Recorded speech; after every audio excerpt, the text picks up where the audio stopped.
how to send pic in TikTok messages. Hey everyone, welcome back to our channel.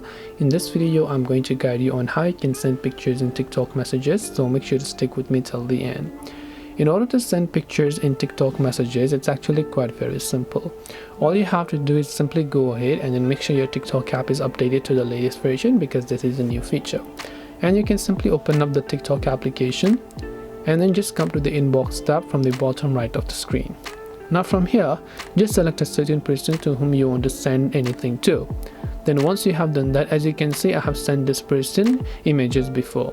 If you want to send them again, you'll find the picture icon there, select that gallery icon, then simply choose the photo that you want to send, and then you'll be able to send them pictures. This way you should be able to go ahead and then basically send pictures in TikTok messages.